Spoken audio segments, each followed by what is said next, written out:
We're going to be talking about Adobe Illustrator today and kind of how to get started making something called vector graphics. Excuse me. If you're not already familiar with vector graphics, there's really two big types of image style graphics that you're going to come across. And the one that you usually come across is what Adobe Photoshop is pretty much 100% designed to do. So like if we go back to, and I have it open, Adobe Photoshop. You can see that this appears to be exactly the same image. And so this image in Photoshop is what we call a raster file. And so a raster file, like if we go into it, we can see that it's made up of a set number of pixels, just a little bit shy of 6,000 pixels wide. And what that means is when we zoom in and onto it, at some point we are going to start seeing the appearance of those pixels in the image. However, when we go back into Illustrator, this isn't made up of a set number of pixels. It's really secretly a series of points and lines and dots. So like when we zoom in onto one of these guys, no matter how far we zoom in, we are never going to see the appearance of pixels. So this is one of the big advantages of a vector file. And since all of these pieces in the vector file are secretly points and lines, it means that we can at any point very easily change their shape, change their color, change their thickness, change their fill, all sorts of things to it. But it does mean, since it's made up of these series of lines and points, that they're going to be inherently more simplistic in terms of detail in comparison to like a photograph. So this is one of the things that Illustrator is going to be very, very good for, is generating kind of cartoon style drawings. And you can get fairly detailed into them, don't get me wrong, but you're not going to do something that looks like an oil painting in it. And they're also very, very, very good for generating logos and web graphics. And that's where a lot of graphic designers will come to Illustrator to make those assets. So let's get started on a very general workflow. So I'm going to close Spider-Man here. Bye, Spider-Man. All right, so at any given point, you'll just come over to Create New. And in Create New, there's a couple of areas that you want to be really aware of. So like you can type in your title if you want, so AI for Illustrator demo. You can set in your sizing. Your sizing is a drop down for whatever units you want. Points and picas are going to be units that graphic designers will use, particularly ones that have a strong background in typography.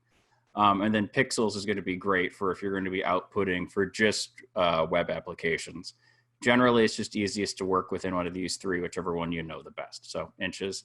And I'm going to make this 12 by 12. And that isn't to say that it really is 12 by 12. It's just going to spit out that size as kind of like a reference size when I'm in Illustrator.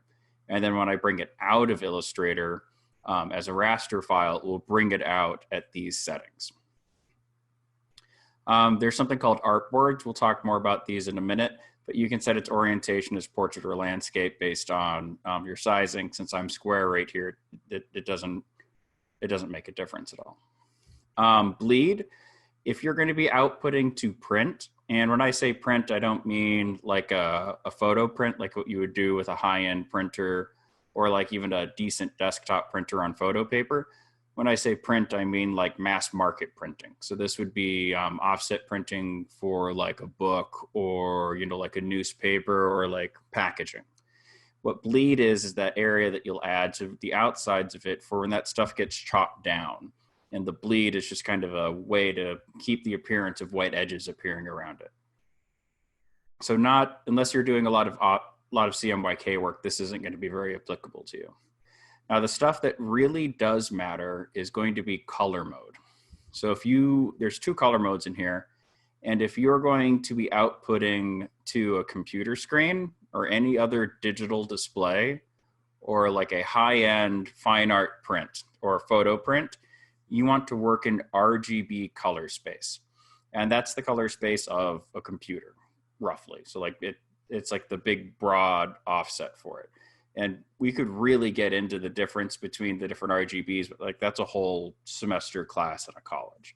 Just know that RGB is the one for your computers and high-end printing. Now, CMYK is a smaller color space that's used for offset printing. So just like what I was saying earlier, this would be where you're doing mass market printing for like flyers, packaging, and all that kind of stuff. So depending on where you're outputting to, you'll want to pick one or the other. And then RGB is going to be bigger in terms of the number of colors available. So like if we were in CMYK, the black on my screen wouldn't appear black, it would appear kind of just off black.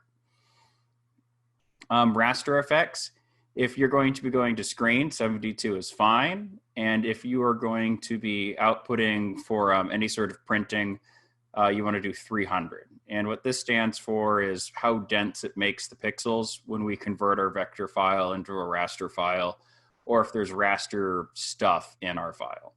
So again, if you're going to be printing it for any sort of stuff, 300. Otherwise, 72 is going to be fine for screens.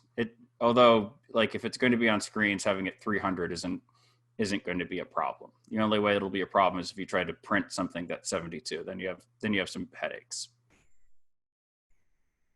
The only disadvantage would be that 300, when you output the raster file, will be bigger. It'll be a bigger file size.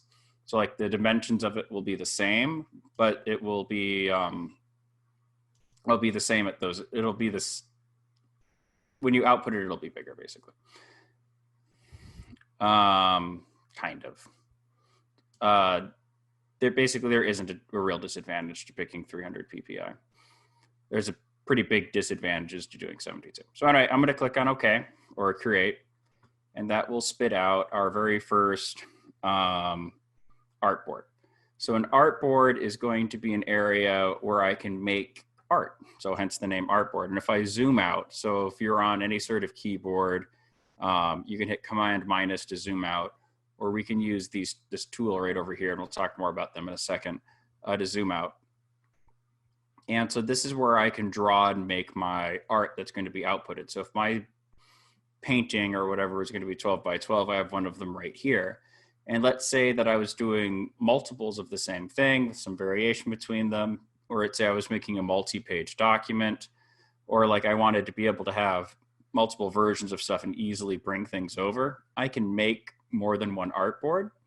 And so if I come over here to the left, I can grab this artboard tool, and I can draw in a whole nother workspace where I can, enter in the sizing for it. So I can have multiples of that. So like if we go to that Spider-Man picture I had opened up, I actually have two versions of this set up. I have like a fun-sized one for how I'm going to share it on the internet. And then I've got like the poster version that I printed off in my classroom. And, all I did was just copy, paste it over, and then make it bigger. All right, so you can have multiple artboards, and that will also affect how you export stuff at the end. And when we get to the end, we'll talk a little bit more about that. All right, so let's take a quick look around Illustrator. So if your Illustrator doesn't look anything like mine right now, there's a really easy answer to get it to look like mine. Illustrator is broken up into what's called workspaces. So if you click up here in the top left, there'll be a drop down for different tool sets. And that's all that this is, by the way, is a different layout of the same, with all the same tools accessible, but they might be nested or moved in different spots. But you can pick any one of these to like get different tool layouts, and it's Adobe assuming what tools you're going to use for certain aspects of it. So, like doing digital painting and drawing, you want color guide and brush access, but for like general stuff, you don't necessarily need those ones. If you ever have changed a lot of stuff and it's all messed up, you can always click right here and go down to reset whatever workspace you're in. Now the default workspace is going to be this Essentials workspace, and if I could tell Adobe never to have done, like Adobe making this Essentials workspace is a huge mistake, because it removes and hides a bunch of key functionality. So I wouldn't ever use Essentials, and if I could permanently remove it from all of my Adobe products, I would. I would always use or start with Essentials Classic. And the big reason is it brings back right here. And this is my options bar. So options bar, and then I have my panels over here to the right, and these are going to be like different modifiers for what I'm working on. And then over here on the left, I have my toolbar. Toolbar, options bar, panels. Toolbar allows me to edit different objects here or create objects on my artboard. These are usually additional options for those tools, and then navigation and application of certain things. So like we'll talk about layers in a minute. And then for any tool that I have selected at any given moment, I will have different options up here that are very common for those tools. And Essentials, the new version of Essentials gets rid of this for some mind-boggling reason. Like I think they're trying to make the program simpler, but creating frustration in doing so. One of the most confusing things, because I teach this in college for my students, is they'll be stuck in Essentials Classic. I mean, Essentials, not Essentials Classic. They'll be stuck in Essentials and this will be missing and it drives them nuts, like when they're working from home. So over here, we've got a bunch of panels. Properties is fairly self-explanatory. Once you have something open, you'll have properties to edit, and we'll use this in a minute. We also have something called libraries. And what libraries is a series of assets that you can have pre-set up from other applications that you've done. So, you know, like I've traced these hands for something, and I can just straight drag them onto my artboard to use. And what's neat about libraries is that this will be synced between all of my Adobe programs, so I can make the hands in Illustrator, and then just as easily as I'm dragging these ones out here, I can drag them out and use them in Photoshop, Animate, and all those other kind of fun little programs that has libraries built into it. That said, I don't use it very often, so I'm going to hide it by right-clicking on it, telling it to go away. Now, notice how this one's collapsed down, and when I click on it, it pops out. If you've got a lot of screen real estate, I would always just have it clicked out. And the little collapsed down arrow right here will click that out for us. And it's just because you're going to be using a lot of these fairly frequently, so there isn't a huge reason to have it collapsed down, especially since layers right here is going to be a very important way for us to understand how our workspace is organized. So to get started, you'll pick your workspace, you'll make any customization that you want, and then the last thing you want to do is decide whether or not you want to have something called smart guides on. So under view, and you come down to here where it says smart guides, and it's even got a hotkey for it, Command U, which lets you know as it gets used a lot. I would start with smart guides on, so it's got a little check mark. And what this will do is that when we're starting to draw, these nice little pink lines will appear and stuff will snap to it. And it will make it very easy to make clean drawings in this program. That said, you don't always want it, so sometimes you'll turn it off. I'm looking at my guides. The other thing that can be very useful is to turn on our rulers. So if we come up to view, we can also do show rulers, which will give us a series of rulers here on the side to kind of help us figuring out size and placement. And there's all sorts of tricks you can do with rulers, like where you drag out these guides, but we're not gonna, that's kind of when you get further along in the program. All right, so let's say that our goal in this program is to create some sort of hand logo. So you've got two really easy options. The first one is, if it's very simple, you can do something called image trace. So let's bring in a raster image into Illustrator. So I'll come up to File, and I've got Place, which doesn't make a lot of sense language-wise that this is what we're looking for, but it's Place. And then something else to keep in mind, this Command-Shift-P hotkey is very weird for Adobe, but isn't consistent across all the major programs. It's the Place hotkey is different between Photoshop, Illustrator, and InDesign, which drives a lot of designers mad. So I'm going to grab this image that I've got labeled right here as image trace. And if I was going to trace over it, I could click on template, but I'm going to image trace it, which is different from regular tracing. So I'm not going to click template. Link is very interesting. So if I was going to have an image that I was going to be updating and changing, so let's say I put, like a raster image in here and it was going to stay just that image and I wasn't going to do anything fancy to it, I could do link. And that means when I edit that raster image over in Photoshop, it would update itself here in Illustrator, which is pretty cool. Anyway, I'm just going to click place, and it will get loaded into my cursor. By the way, my mouse is going to be very large in comparison to yours because I made it larger and easier for you guys to see. So if it seems disproportionate, that is why. So I can just click and drag where I want to drop it down. You can see like that smart guide appearing right there for the center. So, if that's where I wanted it, that's where I wanted it. And then I can click and drag it into position as well. And there it's locked into center. And you can see I got that little intersect telling me that it's centered on that spot. Now this is right now a raster image. So like it's made up of pixels.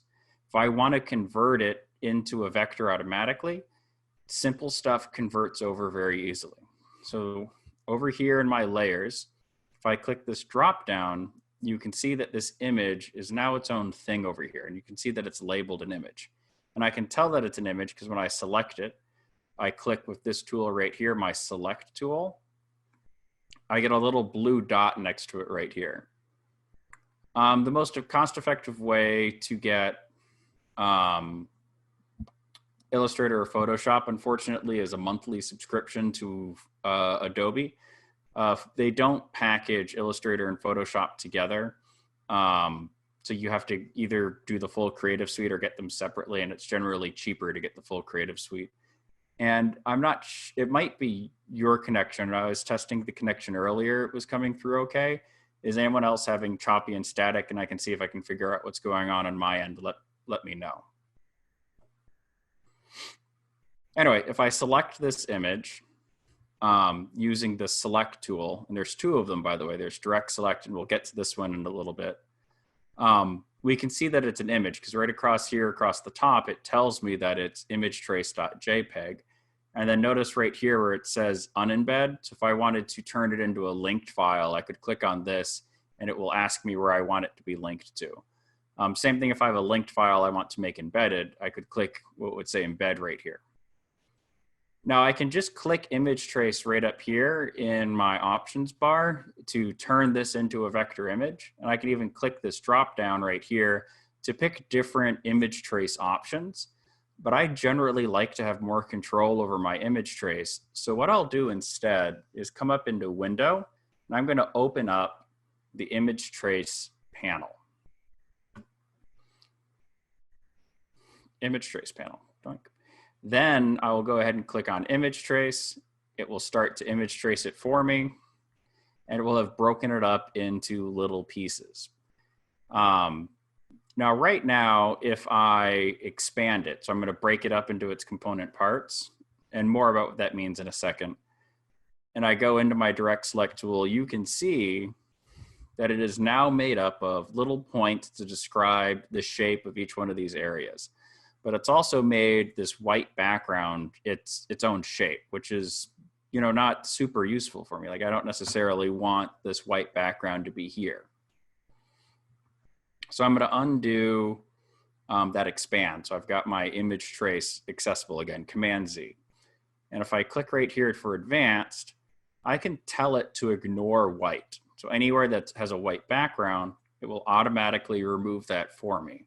So now when I expand my image trace, it will be just this black shape. So right here, you have a bunch of different ways of looking at how things image trace out. And when I bring in another set of hands that we're going to manually trace, we'll come back and take a look at image trace and see why it's not always the best option. But you will start by picking a preset, and in this case, black and white is pretty much exactly what we want because we have a black and white image, and it will spread it out. Threshold is going to be used to decide how bright of an area to divide between in order to make these shapes. Paths, so like if I want more points in here, I can increase or decrease my path. So like I'm actually going to drop my paths down in this one, and the shape might distort a little bit when I do that, but not for something this simple. It shouldn't be that big of a distortion. Corners is how much it's going to pay attention to making sure that the points and curves in this are accurate. And then noise, so there's image noise where you get that kind of weird, fluffy kind of pixelation along edges. This will spread out and try to ignore that area of noise. Lastly, we have method. So this one will cut out and create paths. So like it will make shapes. This one will create overlapping shapes. In this case, since we only are going to really have two shapes, the difference between them is not going to be very great. If you were making line art instead of block art, so like let's say I was tracing, a hand-drawn pencil drawing, turning off fills and picking strokes instead can be very useful. And more about what strokes and fills are when we get to the individual tools. So now I have my image trace set up how I want it to. I can click expand. And now I have it broken up into its individual parts. Notice how there's quite a bit fewer little blue dots on here, my anchor points now. So that's because I simplified it with that paths area, so there'd be less of these points on here. And now if I wanted to, I could even start changing and editing individual points or change the color of it to, whatever color I want for it to make sense for me. And so like I can come over to fill and I can make it, oops, got to get into the group. There we go. And pick, I don't know, blue. So, I can change anything I want about it. And we'll come back to this shape in a minute. I want to look at what exactly it's making with this. So let's take a look at another option for getting stuff into Illustrator that's going to be a lot more common than this. So I'm going to actually just hide this hand, and I'm going to leave it on my artboard.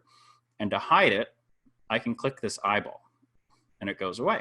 And I can poke the eye again, it comes back, pretty self-explanatory. If I wanted to leave it here, and I was going to be working over it, I could also put a little lock on it, and that removes my ability to interact with it. So like when I'm tracing stuff, removing my ability to interact with it can be very useful. In our case, I just want to hide it. So let's bring in an image that we can trace. So again, I'll come up to File. I'm going to come down to Place, and I'm going to drop in a topical picture, which is hand washing. And, let's say I want it to fill from edge to edge. And notice how I'm getting those little pink guides right here and how it's snapping to the edge. That's because I have that, that's because I have those smart guides on. And you know what? Maybe I want less of this. Maybe I want to change what I'm actually seeing right here. So I'm going to actually crop this image. So instead of just bringing it in as is, I am going to drag it up and make it fill this whole space. And notice I can mouse over these little squares and I get my ability to, resize it based on that. But I'm going to crop it off to this edge. So I'm going to come up here and go up to crop image. And crop image is only going to be available when you're working with a raster image. So let's center my crop. Notice how I'm getting that nice little center point again. I'm going to drag this control point up, drag this control point down, and notice how it says intersect when I hit that bottom edge. And then let's crop the sides of this image off. So I'm going to mouse over here and bring it into the edge of my artboard and bring this into the edge of my artboard. And then I can click apply and it will have cropped it down square for me.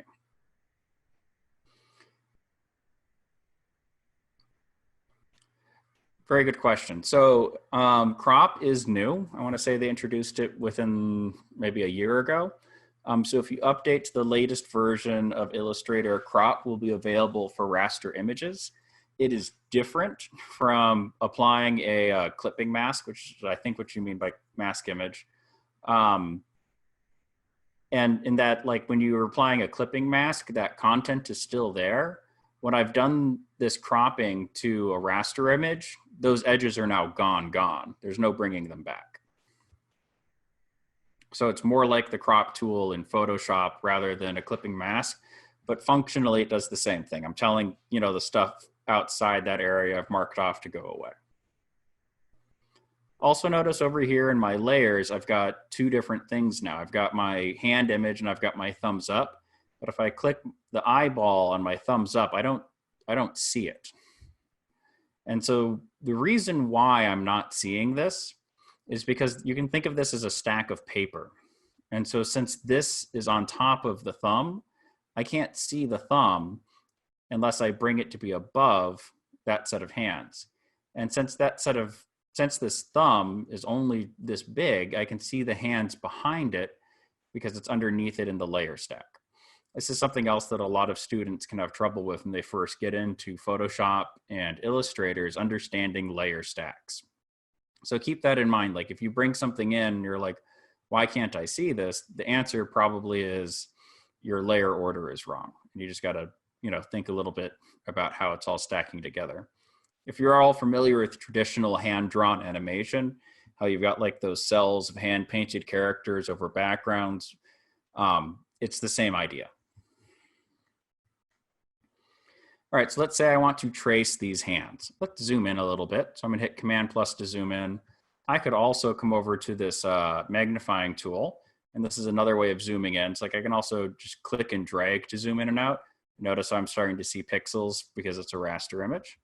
And then when I'm really far zoomed in, if I have any tool, any of these tools active, doesn't matter which one. If I hold down the space bar, I get the hand icon. So I'm holding down the space bar right now, and that allows me to click and drag on here to move my image around so I can access different areas. If you don't like this or you get lost, you can open up another thing called the Navigator. So I can come over to Window, and I come to Navigator, and I'll get a little screen that looks like this. It allows me to click anywhere on this thumbnail of the image, or click and drag on the thumbnail of the image to also reposition my view. Also has a couple sets of preset enlargements, if that's the way that you like to move between enlargements. I don't need it right now though, so I'm gonna close it. Bye, Navigator. And I'm zoomed in a little bit, so I'm gonna hit Command- or Control- if you're on a Windows computer to zoom out. So I'm going to lock this image because I'm going to be drawing over it, and I'm going to be using my select tools, which if I'm not careful when using my select tools, I'll end up moving my image around. So I'm going to lock it so I don't interact with it while I'm tracing over it. So to lock it, again, I'm going to click to the right of the eyeball, and now it's locked. So now no matter what I do, I can't do anything to it, except I could always unlock it, and then there I go again. So select and direct select are how I'm going to pick individual points and lines. But how do I make those lines? So here's what we have, what's called the pen tool. And if you click down into the pen tool, and I know I can click down into it because there's a little mark here in the corner, I have a bunch of options. So I have my pen tool, which is the one we're about to use, the add anchor point tool, which allows me to make my lines a little bit more complicated. And then I have a tool for editing anchor points, more on this guy in a second, and then a tool for removing them.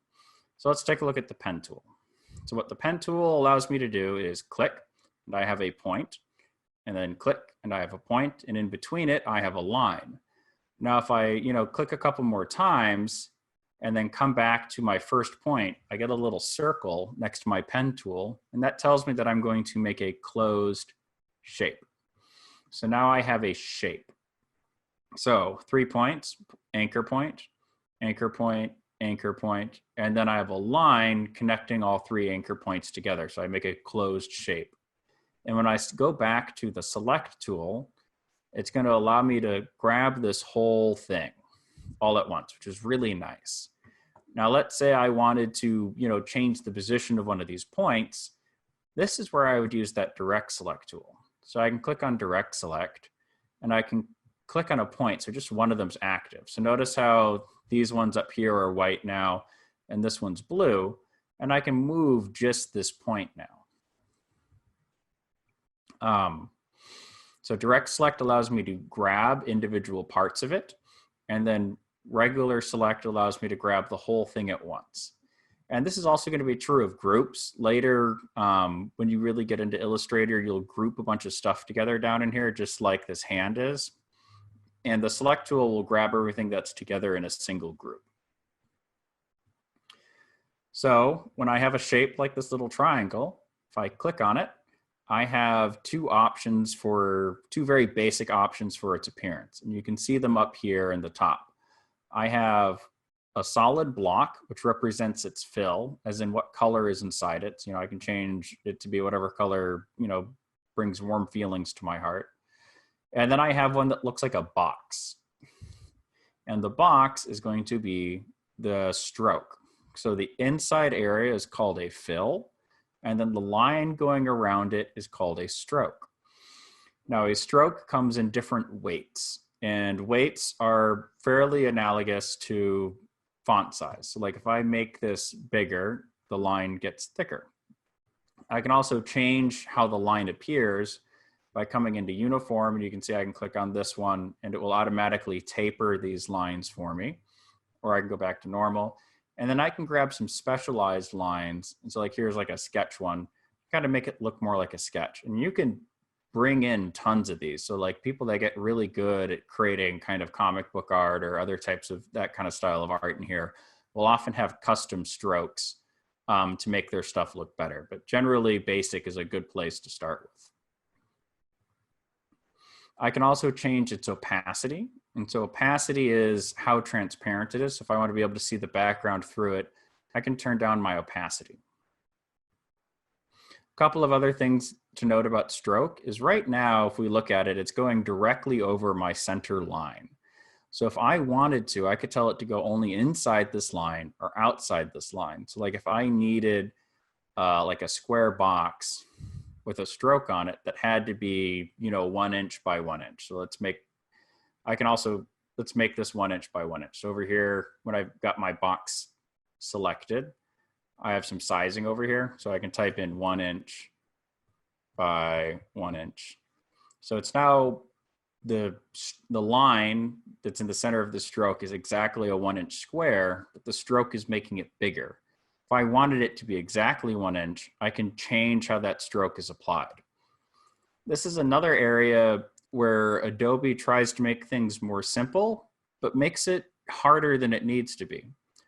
So you would think it would be under this stroke panel right here, but we only have weight. We only have how thick this line is right now. Like we can only pick thicknesses. And that's because they've hidden it. So if you look at something and you're like, it should be in stroke, it probably is. So there's a little menu in every single one of these panels that we haven't talked about yet, and it's options for it. So if I click on the options for this stroke thing, I can say show options. And suddenly I have all these additional ways of looking at the line, including a line stroke. And I can be like, please be on the inside.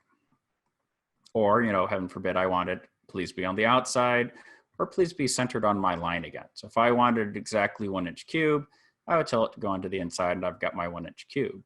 Same thing if I wanted rounded corners, I could also start rounding the pointed parts of my corners by changing these different end caps.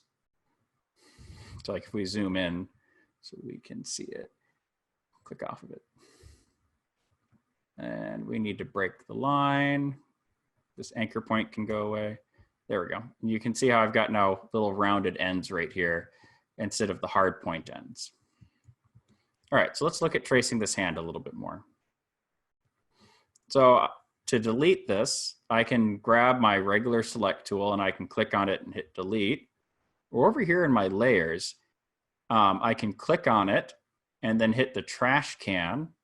Or if I want to use the delete key, and this is something else that people will often get very confused by, because if I just hit delete, I don't actually have anything in here selected. I have to select it by clicking this space right here, and now it's selected. And that clicking here like this does exactly the same thing as clicking on the shape itself with the select tool. And with a design as simple as this, we've only really got these 3 things in it, doesn't make a difference. But like when you've got 50, 60 things in here, which you will sometimes, being able to just select it like this can be really nice. And I'm going to hit delete so it goes away. So pen tool. To make it a little bit easier to trace, I'm going to turn off my fill. So I'm going to click here on my drop down for the fill, and I'm going to pick the box with the red slash through it. And that means nothing. I don't want anything. And I'll leave blue, and why don't we bump that up to 5 so it's nice and easy to see. So I'll be drawing blue lines that look like that.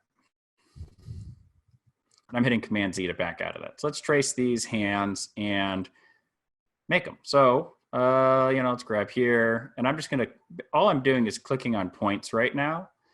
And I'm going to come back through and I'm going to add in these curves. However, if I was feeling very confident about where I was putting these points, I can also click and hold. And I get these little control markers and I can start adding curves by clicking and dragging as I go through. But that introduces curves under the following points that can be a little bit confusing to move through. So I'm just going to click and add these points because this is a fairly quick and easy way to start getting used to placing these points. So now I'm at a decision point. How do I want to keep going? Do I want to start tracing out inside here? Do I want to keep going along the outside? Do I just want to stop?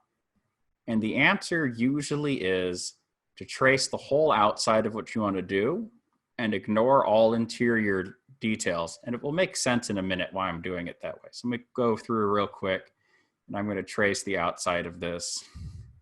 So we've got a shape to work with. If you have any questions to type in, now would be a great time while I'm going through and doing some little anchor point dropping. So yeah, I'll come down to here, come to here, and I'm going to cut her arms off. So I'm just going to go straight across. Da, da, da.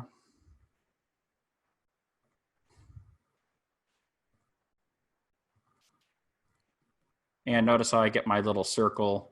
That means I'm going to make a closed shape, so now I can fill this as a single shape, and another tool we're about to use will work correctly.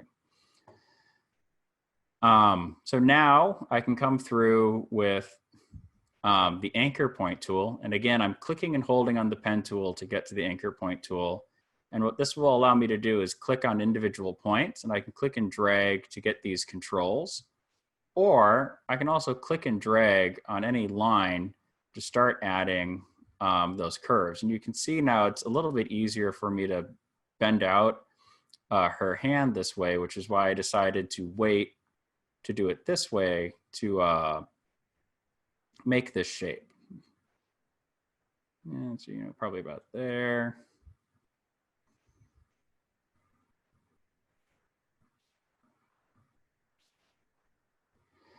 Now, if I get somewhere a little complicated, I can also come in and click on an individual point. So you see how like we got a little hublup.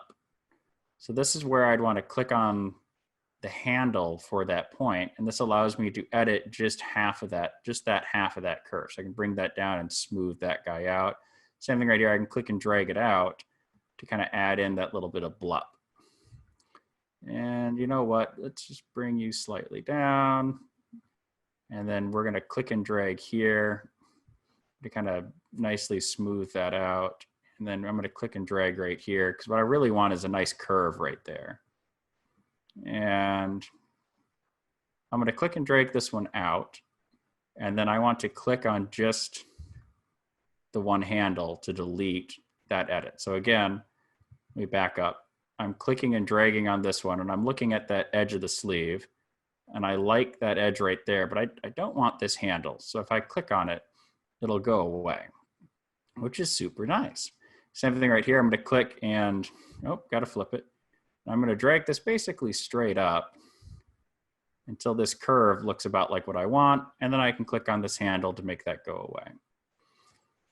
This is understanding how these curves work is really the hard part of Adobe Illustrator. If you get the hang of working with these curves, and if you want the fancy name for it, they're called Bezier curves. This is the hard part of using this program.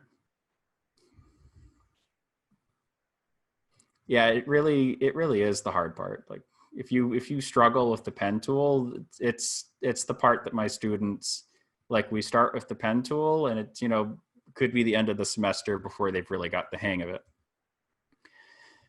So now I've got, the outline of this hand and soap. So let's finish this trace. So I'm going to come back to my pen tool, and I grabbed the wrong one.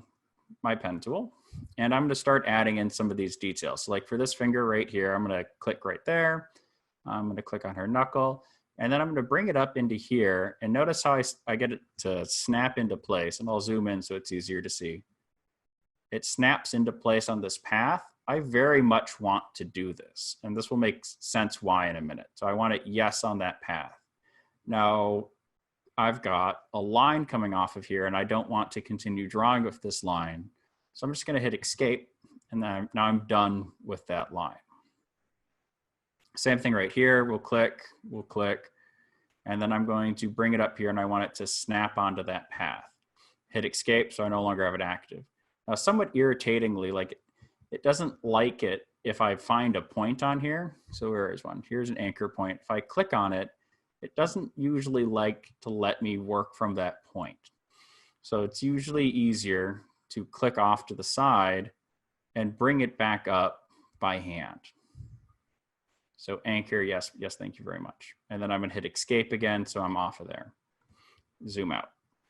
So let's take a look about adding this bar. So I'm gonna add, well, let's add this hand real quick. And you'll anchor into there. Oops. So you see how I didn't actually draw that? So how do I continue this line that I've got going? If I mouse over the point that I want to continue from, I get a slash. And that slash means means start from here. So I click on that, and now I have a new spot to be drawing that line from. And then I'm gonna hit escape. Well, no, I'm not gonna escape. Let's bring this over, and I'll come up to the bar. And let's finish her thumb. There's that anchor point. We'll drop that on there. I'll hit escape. And then let's add in, and notice I'm clicking off to the side. We'll see if it lets me click on the path. Yeah, see, now I just added a point to that path. So I'm just gonna actually click off to the side, and I'll come up to here and drop it. And then hit escape to end that line. So now I've got this bar, and I want this bar to be a different color from her skin eventually when I fill it all in. So let's make it a shape. So instead of having traced out, along her hand twice or whatever, I'm just going to use something called the Shape Builder tool to turn these into solid shapes. So I'm going to bring out my layer so it's easier to see it. And let's close image trace. We'll come back to that in a second. And you can see now that each one of these parts is its own little separate layer in here, right? So here's the outline of the hands, and here's all those lines I just added. So if I select all of these, so I can hold down the Shift key and pick up more than one of them at a time like that, or I can also come over here to my select tool and then click and drag a little marquee box around it, and then everything in there will get selected as well. If I have all these selected, I can use this tool right here called the Shape Builder tool to automatically make them shapes. Now this is where having made this original hand right here a closed shape really matters. And this is where having these things end on those paths and anchor points when I was clicking them in, excuse me, also really matters. Because if there's any holes in this, the Shape Builder tool won't work correctly. So I'm going to click on the Shape Builder tool, and I'm going to mouse over sections of this, and you'll notice that they get a little pattern on them. And so that's Illustrator telling me, hey, I see this. I bet you want to turn this into a shape. I'm like, yes, thank you for being smart. And I click on it, and then I click on it, and then I click on it. And now each one of these things is their own, shape. So I'm going to come back over to my Select tool, click off to the side so I have everything selected. And now I can have just this guy selected to work with. And if I bring him out, there we go. If I bring him out, notice how it's fully shaped now. And so instead of having to hand draw this edge where this finger is twice, I can just use the Shape Builder tool to do that for me, which is just oh so very nice, oh so very much faster to do this sort of thing in. And then let's say I wanted to get rid of this little path right here. I could come in with the Delete Anchor Point tool and just click on that point and be like, go away. So let's look about filling this shape. So I'm going to select it again. And notice how if I click in here, I'm not selecting anything because there's no fill. So I can't select it that way. So either I have to find it here in my menu, or I have to click on the path to get it to be selected. So again, here's my usual spot for adding fills, but I've got way more control than just this. So if I wanted, other colors than these, I can double click down here where I've got those same boxes. So I've got my fill and I've got my stroke. So if I double click on it, I get my color picker tool. And the color picker tool is one of these huge, complex tools that if you really know it can be very powerful. But in short, what it allows you to do is pick any color that you want. So like if I'm in the hue mode, so I've got hue selected right here, I can be like, I can keep the same brightness value and pick a different color.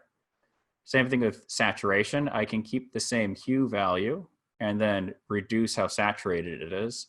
And then I can click on the B and be like, I want it as bright as possible, keeping the same hue and saturation values. So very powerful. And then RGB is the mix of RGB tones and CMYK. We're not going to get into this. It's a big topic. But this is how you can pick literally any color that you want. So why don't we pick a nice red? Make it red. And, right there. Doink.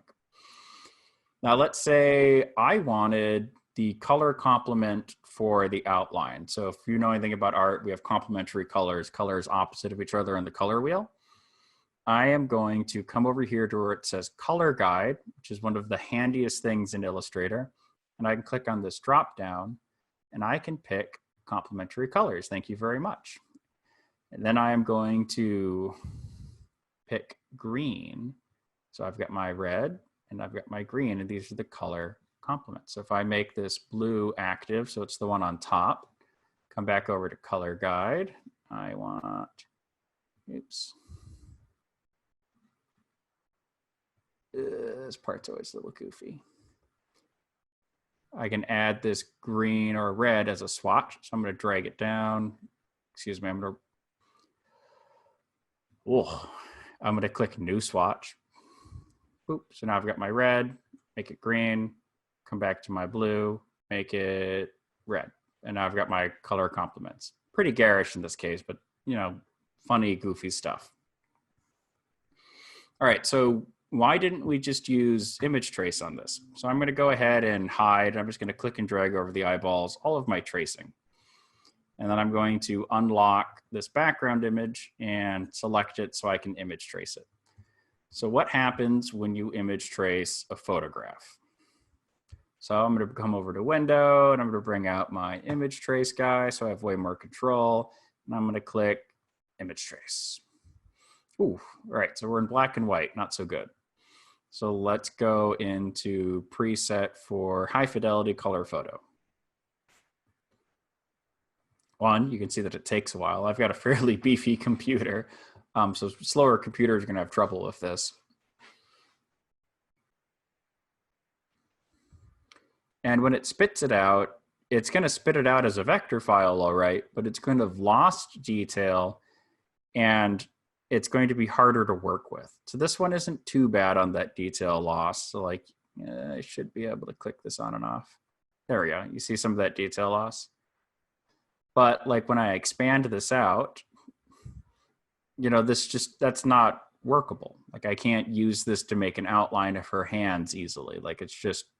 It's not useful. So the area I find image trace the most useful for is if I need to embed something like this and have certain colors in it. Very useful for photographs. And then it's very useful for when somebody sends you a logo and you need it to be a vector file and they sent you a JPEG. JPEG is a raster file type. It can be good for if you want to limit out the number of colors. So I dropped down to 6 colors and it will make a very simplified version of this.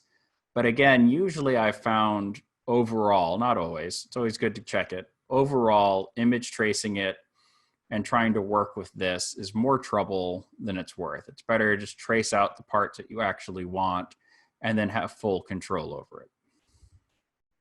All right, so let's undo my image trace and go from there. Oof. Does anyone have any questions about image trace before we fully abandon it?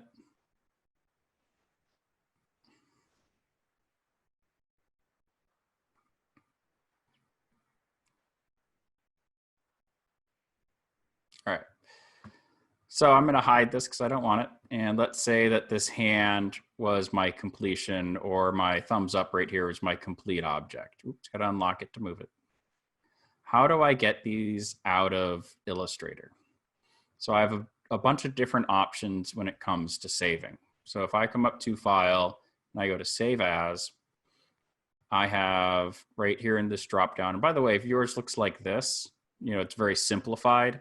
go ahead and click the little arrow right here to expand it out so you have better options. Illustrator file, great for if you want to keep editing it. If you're trying to use it though, it's not super useful. So we have all these different types right here. So Adobe Illustrator template is very useful if you're going to be doing a repetitive edit. So let's say you're making a poster series and you're going to be making a new poster each month for a company. Make a template that has it all laid out for you and then change out the content. Very useful. EPS, unless somebody asks you for an EPS file, don't use it. It's easy as that. It's an encapsulated PostScript file, which was a way that computers and printers would interact with each other in early days of computers. Again, like unless somebody asks for it, you're not going to need it. PDF is very shareable, and this also maintains a lot of editability, so that's also very good. SVG is the kind of the version of this that you can share that keeps the vectorness of it, the ability to resize it as much as you want. But support for it isn't great yet. So some web browsers are supporting SVG now, which is amazing. So it allows you to upload things like logos and stuff onto a website or other platform like that and be able to resize it as much as you want based on the person's screen without any issues. And then nice thing about these files, as long as you don't have a raster file hidden inside it, they're really small. You know, usually kilobytes in size rather than megabytes in size. So very quick and easy to share. However, for the most part, if you send somebody a vector file, so an Illustrator file, most companies are going to prefer a PDF file. Unless they ask for your Illustrator file, you're going to want to send them the PDF. So let's say we want this as a raster file. So this is where I need to go up to File, Export, and do Export As or Export for Screens, whichever one you want. So Export As gives me a window that looks like this, and I have my drop down for my different file format types. So PNG is going to support transparent backgrounds. So even though we see a white background right here, we never put anything white in this. So this background wouldn't exist as a PNG file. Bitmap, you're probably never going to use. CSS, you won't use. AutoCAD drawing, WG and WDXF is a way of getting these paths out as something a computer can understand for like moving a tool head. So also probably something you won't use. I don't know what an EMF is. I'm going to be fully honest. Flash, you probably won't ever use. JPEG is the #1 sharing format. So this is the one you'll use for sharing on the internet. PSD, not so much for this. TIFF is if you're going to be making a high-end art print of this. TIFF is also a very good option along with PDF. And then SVG again down here. So again, the ones that you'll most likely use are PNG, if you need your background to be transparent. JPEG, if you don't need a transparent background. It's going to be the smallest of the raster files, so easy to send around. And then TIFF is going to be a very large raster file that treats color very well and supports transparencies, but isn't going to be supported on the web. It's very good for sending to high-end printers. Does anyone have any questions in the last 5 minutes that we've got today? I can go further into depth into some of the other questions too, if that would be useful. So let's scroll all the way back up and spend a minute and talk about that initial question about PPI. So PPI is the number of pixels per inch. And so if I send somebody a file where the dimensions in inches, like in the real world, are going to be exactly the same, so 8 by 8, an 8 by 8 image at 72 PPI will be a much smaller file size, so like in megabytes is what I'm talking about, versus one at 300 PPI. However, even though they have the same real world size in inches, 8 by 8 versus 72 and 300 PPI, they're going to be the same size in the real world. On the computer, they're going to be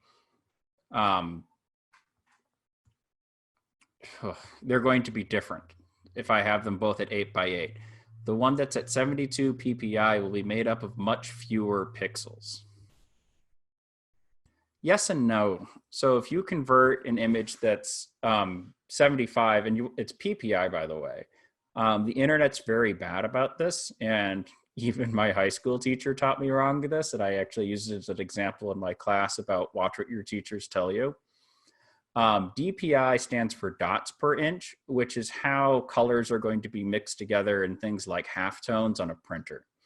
And they get DPI and PPI get used a little interchangeably on the internet, but they are not the same thing. What you're really controlling is PPI, not DPI. So you can make a 75 PPI image, a 300 PPI image, and it's not going to change anything on the computer end. So like if you have, I'll just show you. Let me open up Photoshop, because that's the easier place to do it. And this is good to know in a general sense, like even for Illustrator. Let me see which one of these is, there it is. So I'm going into image size. And so here I am right now. So if I turn off Resample Image, it's going to just change. It's going to, Resample Image would be where I'm going to change this. Turn off Resample Image. It'll be an easier way to talk about it this way. And I'm at 5,789 pixels right now. And so if I change this to 72, all it's going to do right now is change the physical size of this in the real world. It's like if I print it off. So you can see like I go from 80 inches to 19 inches. Now, if I have resample on, it's either going to have to add pixels or get rid of pixels in order to make it the new size. So if I drop this down to 72 with resample on, it's going to, instead of changing this up to 80 inches, it's going to get rid of pixels. So notice how I'm down at 1,300 pixels now in order to make it that PPI count. Does that make a little bit more sense, or is this still a little confusing? And it's confusing until it really sinks in. Basically, if you're making stuff at 300 PPI, you'll never be sorry, except in terms of file space size. So like if you make an 8-inch image 72, it's going to be much smaller file size than if you make it at 300 at 8 inches. But if you're ever going to print it, 300 is the size to go with. All right, I think that concludes this webinar. Thank you all very much for coming, and I hope it's been useful for you.